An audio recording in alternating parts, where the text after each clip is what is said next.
Have you ever looked at your phone at the end of a day and thought, I didn't practice English today? Again, not because you didn't care, not because English isn't important to you, but because life kept winning. And the worst part, maybe you know this feeling, is that it wasn't even a dramatic failure. Nothing big happened. It was just Tuesday. It was just a normal day that somehow left no room. Yeah, and then Wednesday happens the same way, and then you realize it's been 2 weeks. And then the guilt starts. And the guilt makes it harder to come back, not easier. We've both been there, more times than we'd like to admit. And here's what we've learned, not from willpower, but from actually studying what works.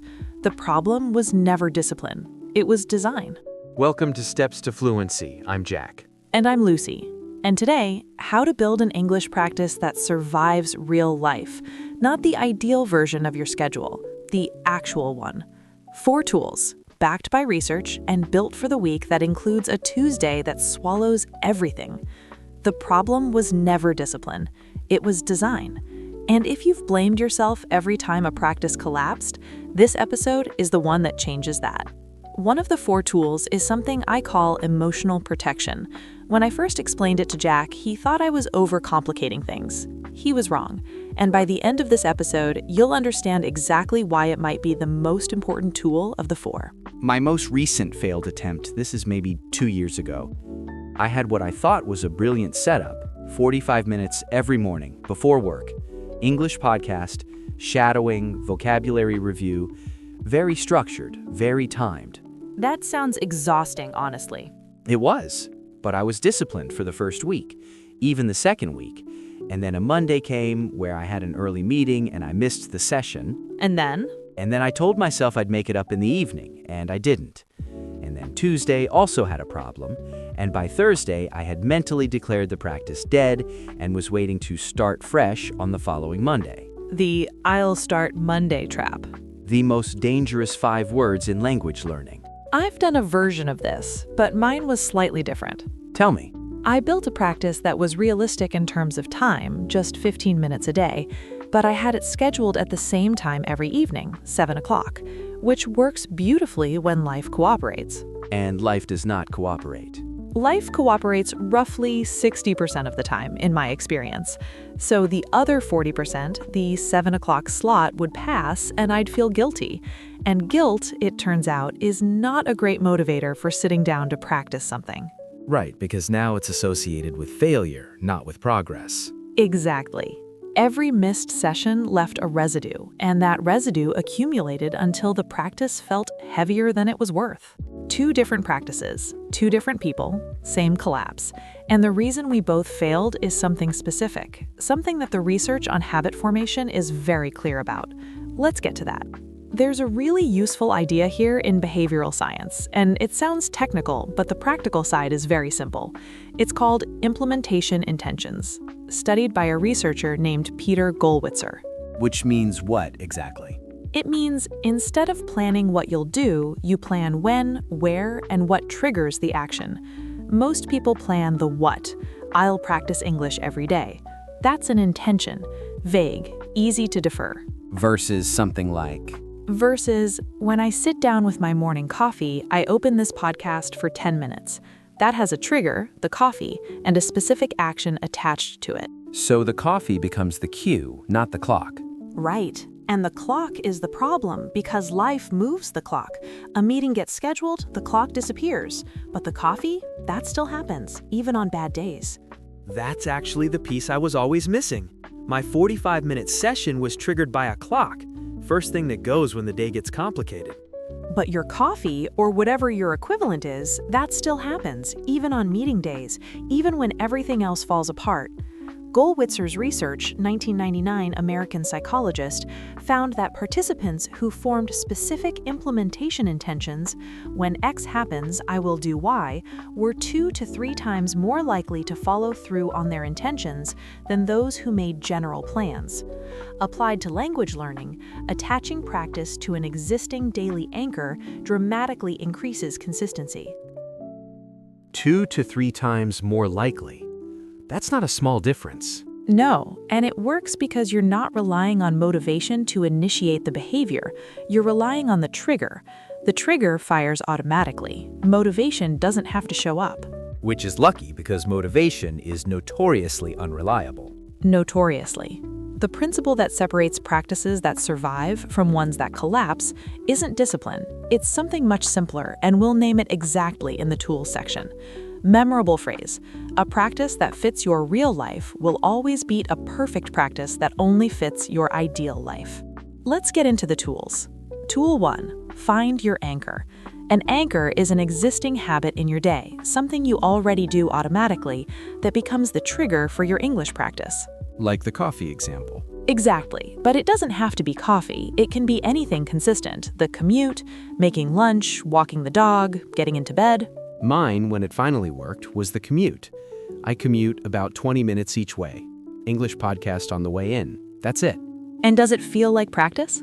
Honestly, not really. It feels like listening to something I enjoy on the way to work. Which is exactly why it works. The best anchor is one where the practice feels like a natural extension of something you were already doing, not an addition, an extension. The 45-minute morning block felt like an addition. It was something extra I had to carve out. The commute is just there. I'm already going somewhere. The English is just company. That shift from carving out time to filling existing time is one of the most underrated changes you can make to a practice. So, tool 2, make it smaller than you think is worth doing. I know, that sounds like giving up. Hear me out. Give me a specific example first, then explain why. Okay, concrete example. Instead of, I'll practice English for an hour, your target is, I'll listen to 10 minutes of English while I make dinner. That's it. 10 minutes, attached to something you already do. And when 10 minutes turns into 20 because you got interested, great. But if it stays at 10, you still won. The habit survived the day. Whereas the 1 hour target on a hard day becomes 0, because 1 hour felt impossible, so you didn't start at all. On a hard day, 1 hour becomes 0. 10 minutes still survives dinner. The all or nothing trap. If I can't do it properly, I won't do it, which sounds committed, but it's just a sophisticated way of stopping. I'll admit, 10 minutes felt like I wasn't taking it seriously. And how did that belief serve you? It served me by giving me a great excuse to quit when I couldn't do 45. The goal of the minimum isn't to stay small forever, it's to make consistency easier than inconsistency. Research by B.J. Fogg at Stanford's Behavior Design Lab found that what he calls tiny habits, behaviors scaled down to their smallest viable version, are significantly more likely to become permanent than ambitious targets. In his studies, starting with 2 minutes of a desired behavior increased long-term adherence more than starting with the full intended duration. Once you're in the habit, you can always do more than the minimum, but the minimum keeps you in the game on the days when more isn't possible. Exactly. The minimum is your floor, not your ceiling.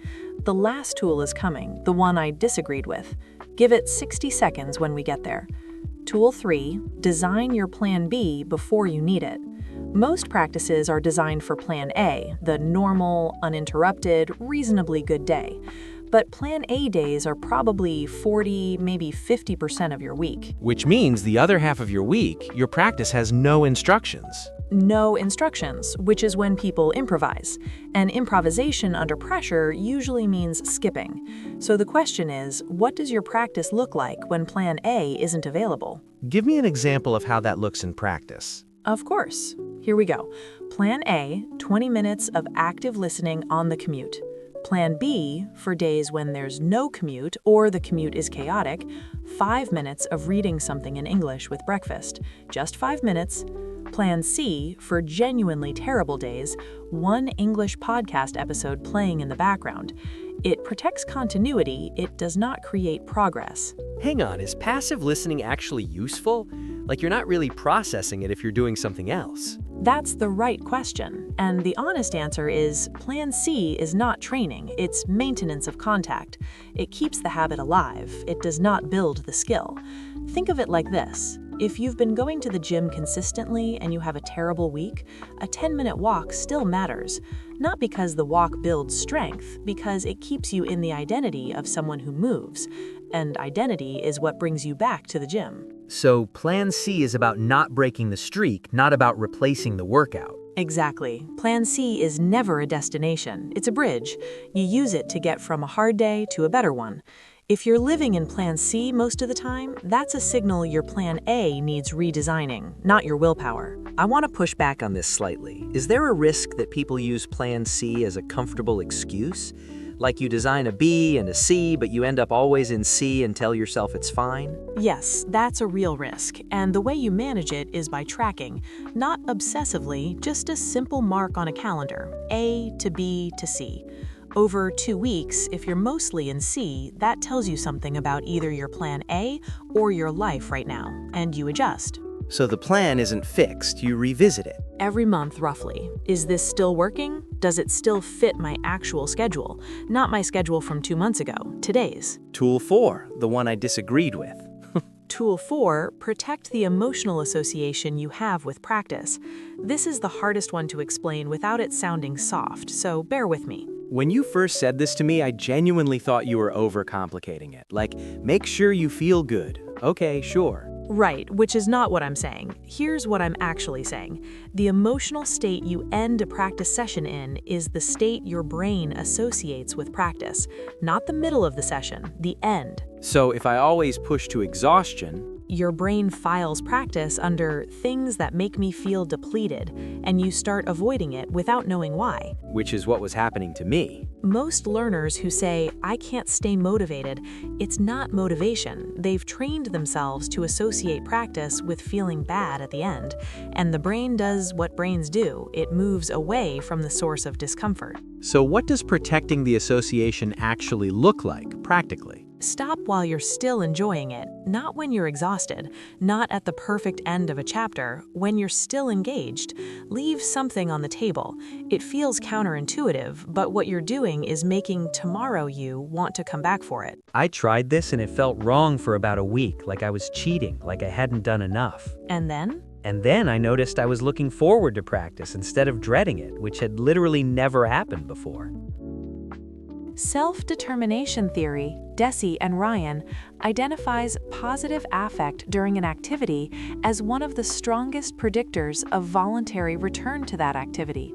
Applied to language practice, learners who consistently ended sessions while still feeling capable and engaged, not depleted or frustrated, maintained practice significantly longer than learners who pushed to exhaustion.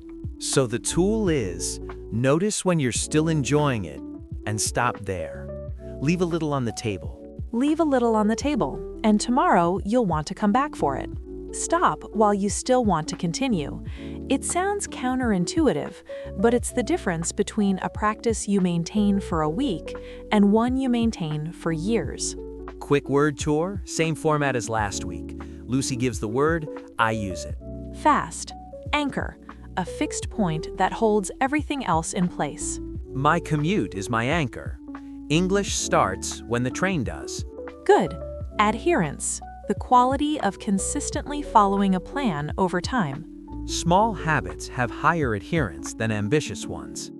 You can actually keep doing them. Last one. Sustainable. Able to continue for a long time without burning out. A sustainable English practice is not the biggest practice. It's the one that still exists in 6 months. That's the whole episode in one sentence. One action, right now. What already happens in your day automatically that English could attach to? Name it. That's your anchor. That's where your practice starts. Remember the question from the beginning of this episode? Have you ever looked at your phone at the end of a day and thought, I didn't practice again? That feeling, that particular kind of quiet failure, it's not a discipline problem. We've established that. It's a design problem, and design problems have solutions. 4 tools. Find your anchor, make the minimum smaller than feels serious. Design your plan B and C before you need them, and protect the emotional association you have with practice. The goal isn't the biggest practice. It's the one that's still there tomorrow, and next week, and in 6 months. A practice that fits your real life will always beat a perfect practice that only fits your ideal life. Today's question? 1 sentence in the comments. What's your anchor? the specific thing in your day that English practice could attach to. Coffee, commute, lunch, gym, bed. Tell us. And if you've tried before and it didn't stick, tell us what the anchor was. We want to know. And if someone in your life keeps saying, "I'll get serious about English when things calm down," send them this episode. Things don't calm down. You build a practice for the chaos, not after it. And until next episode, make sure you find your anchor. One thing, already in your day, English attaches to it. That's all it takes. One more thing before you go. You've built the practice. It's surviving. You're listening, speaking, reading, consistently, more than before. And then someone asks you something in English and you still Translate first. translate in your head, in your own language, before the English comes out. And you wonder, will that ever stop? Most learners think they translate because their English isn't good enough yet. That's not the reason. And next week, we explain the real one. Next week, the real reason you don't think in English. It's not your level. It's something much more specific, and it's fixable. This was Steps to Fluency with Lucy and Jack. See you next week. Bye. Take care. Bye, everyone.